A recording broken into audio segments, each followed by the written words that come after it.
انا عاوز اتوب، اعمل ايه؟ بصوا الصراحه موضوع التوبه ده صعب ان احنا نلخصه في فيديو صغير زي ده، فعشان كده هو ان شاء الله مش هيبقى اخر فيديو في الموضوع ده. بس خلينا ندردش مع بعض دقيقتين كده ان شاء الله يفرقوا معاك. قول لي بقى انت ما بتتوبش ليه؟ انا الصراحه ما بتوبش عشان انا مش كويس. انا كل شويه اتوب وارجع اعمل الذنب تاني، اتوب وارجع اعمل الذنب تاني. والغريب ان هو بيبقى نفس الذنب اصلا. يعني انا عندي ذنب معين كده كل شويه اقع فيه، اقول لربنا انا تبت ومش هعمل الذنب ده تاني يا رب، وارجع اعمل الذنب تاني. فمعلش يعني ده كده مفيش ادب مع ربنا خالص. فانا لما ابقى كويس ان شاء الله هرجع. كده مش صح بقى. الحته دي فيها حديثين جميلين جدا. في صحابي جه للنبي صلى الله عليه وسلم وقال له يا رسول الله يذنب احدنا ذنبا، الواحد مننا يا رسول الله بيعمل الذنب. فالنبي صلى الله عليه وسلم قال له يكتب عليه. فقال له يا رسول الله ثم يستغفر منه ويتوب الى الله منه، بيتوب يا رسول الله. فالنبي صلى الله عليه وسلم قال له يغفر له ويتاب عليه. فقال الرجل يا رسول الله ثم يعود اليه ويذنب. الراجل بيقول له يا رسول الله وبعد كده الواحد بيرجع لنفس الذنب تاني ويعمله. فالنبي صلى الله عليه وسلم قال له فيكتب عليه. فالراجل قال له يا رسول الله ثم يستغفر منه ويتوب الى الله منه. فالنبي صلى الله عليه وسلم قال له يغفر له ويتاب عليه واعلموا ان الله لا يمل حتى تمل. طول ما انت بتعمل الذنب وترجع تتوب الله عز وجل هيغفر لك. عملت الذنب ورجعت تبت الله عز وجل هيغفر لك. عملت ده كتير خالص الله عز وجل برضه هيرجع يغفر لك. الله عز وجل لا يمل حتى تمل. انت متخيل ده ما طلعش حالي وحالك بس، ده طلع حال الصحابه كمان، ان هم لما كانوا بيقعوا في الذنب كانوا بيرجعوا يعملوا الذنب تاني. النبي صلى الله عليه وسلم ريح قلبهم بحديث زي ده. فما تشيلش نفسك هم اكتر من اللي انت شايله وتقول لنفسك خلاص بقى لا بص دي اسمها يعني قله ادب مع الله عز وجل، فانا مش هينفع التوبه ديت خالص، التوبه دي بتاعتي دي اكيد مش صح لان انا برجع اعمل الذنب تاني. طول ما انت بترجع تتوب الله عز وجل هيتوب عليك. الله عز وجل من اسمائه الغفور، من اسمائه الرحيم، من اسمائه التواب، من اسمائه الودود، بيتودد اليك عشان ترجع تتوب له. طيب خد الحديث القدسي ده بقى في موضوع التوبه.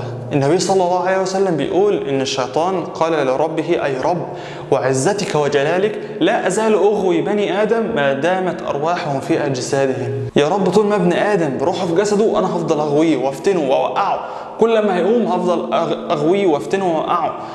فالله عز وجل قال له وعزتي وجلالي وكبريائي وانا لا ازال اغفر لهم ما استغفروني.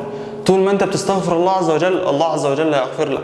طول ما انت بترجع وتتوب الله عز وجل هيتوب عليك. الله عز وجل اصلا عاوز يتوب عليك. الله عز وجل بيقول والله يريد ان يتوب عليكم ويريد الذين يتبعون الشهوات ان تميلوا ميلا عظيما. الله عز وجل طالما ألهمك الاستغفار يبقى أكيد عاوز يتوب عليك. يعني أنت الله عز وجل ألهمك بعد ما عملت الذنب كده إن أنت تتوب وترجع. تأكد إن طالما أصلا الفكرة دي جت في بالك إن الله عز وجل يريد بيك خير، يريد بيك إن أنت ترجع وتتوب. الشيطان مستني منك اللحظة دي، مستني منك اللحظة اللي أنت تقول فيها خلاص بقى خلاص أنا عملت الذنب ده مليون مرة وكل مرة أستغفر وأتوب وأرجع وخلاص بقى خلاص أكيد ربنا يعني مش هيغفر لي. الشيطان مستني منك اللحظة دي، فما تديش للشيطان الموضوع ده. النبي صلى الله عليه وسلم بيقول التوبة تجب ما قبلها. فانت مستكبر الموضوع ليه؟ الله عز وجل غفور رحيم. اخر حديث بقى مهم جدا جدا جدا جدا جدا جدا. النبي صلى الله عليه وسلم بيقول ان صاحب الشمال لا يرفع القلم 6 ساعات عن العبد المسلم المخطئ فان ندم واستغفر الله منها القاها والا كتبت عليه واحده. انت بعد ما بتعمل الذنب الملك بتاع الشمال بيصبر عليك 6 ساعات لعلك تتوب، لعلك تستغفر من الذنب ده، فبيرميها ما بيكتبهاش اصلا. والا بقى لو انت ما عملتش كده بيكتبها ذنب واحد بس.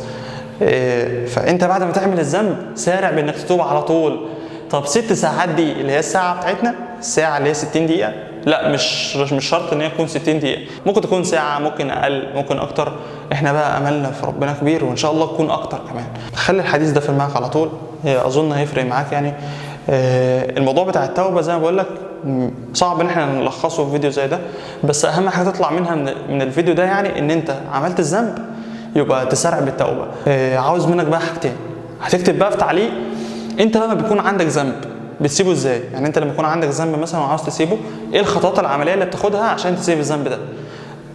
عشان غالبا ان شاء الله يبقى فيه فيديو عنها.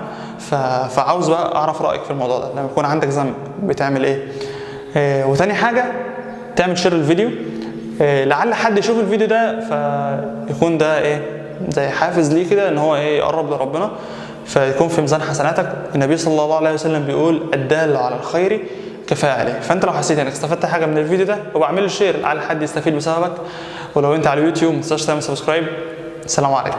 ما تنساش تكتب كومنت لو انت عليه، ماشي؟ ما تنساش، ماشي؟ السلام عليكم.